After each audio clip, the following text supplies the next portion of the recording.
supports de communication. Bref, ils sont des spécialistes du document tel que le document est une question aujourd'hui qui se pose au sein même de l'évolution, qui est au cœur même de l'évolution des techniques et des technologies numériques. Alors, ils ont choisi cette année comme thème la numérisation du patrimoine pour cette journée des tout qui nous rassemble ici. La numérisation du patrimoine qui est donc au cœur à la fois des innovations techniques de la société numérique, il y a donc ces technologies de la numérisation et de la mise en ligne ensuite des images numérisées. Au cœur des innovations techniques, la numérisation est à la fois au cœur des innovations techniques de société numérique, la transmission du patrimoine culturel tant des témoignages de l'histoire que de ce qui particularise notre présent et du savoir que nous avons de notre patrimoine est un enjeu qui est à la fois scientifique et social. Et je pense que ce double aspect est important. C'est un enjeu scientifique. La numérisation, on le dit souvent, est une technique au service de la découverte scientifique, comme l'ont montré des exemples récents dont on a beaucoup parlé et pour lesquels il y a eu une exposition à Lille notamment. Je pense à Scan Pyramide, qui montre ce que la numérisation comme technique pour étudier du patrimoine est un outil au service de la science, qui permet de révéler, de simuler ce qui n'existe pas ou existe de manière incomplète. Bref, la numérisation peut appeler d'études. Diffuser, faire connaître, apprendre, communiquer sur le patrimoine avec les techniques numériques qui sont aussi celles qui révèlent par l'imagerie ou qui simulent par le calcul des aspects du patrimoine qui nous resteraient inconnus sans leur concours, sont donc un défi scientifique, mais ils sont aussi un défi démocratique et social, puisque la numérisation n'est pas seulement donc, cet ensemble d'outils au service de la découverte scientifique,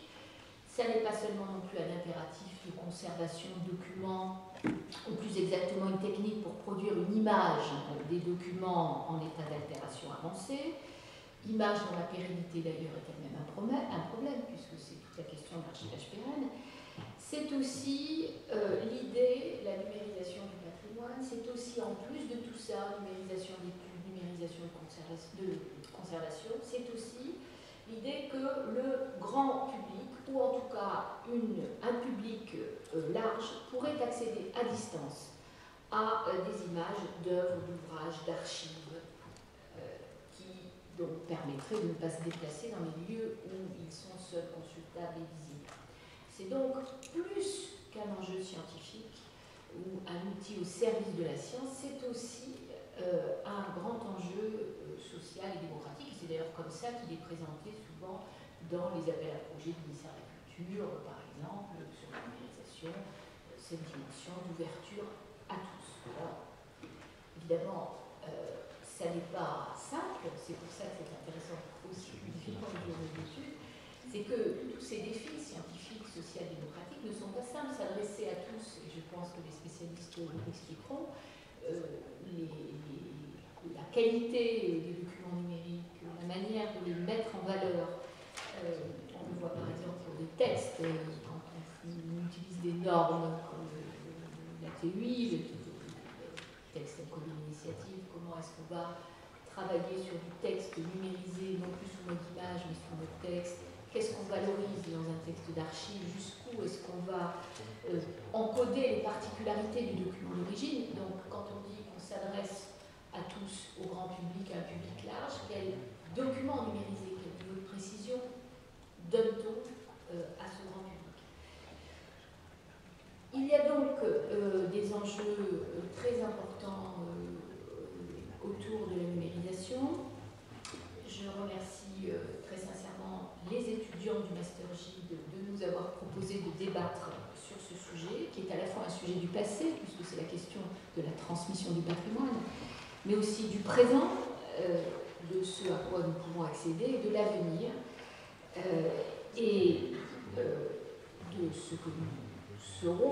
seront les générations futures par rapport à ce que nous arriverons à leur transmettre et à la qualité de ce que nous leur transmettrons. Et je remercie, outre les autres, comme je l'ai déjà fait, moi aussi, je m'associe aux étudiants pour remercier les intervenants qui ont pris la peine de venir nous exposer ce qu'ils savent et ce qu'ils font sur ce grand sujet de la numérisation du patrimoine.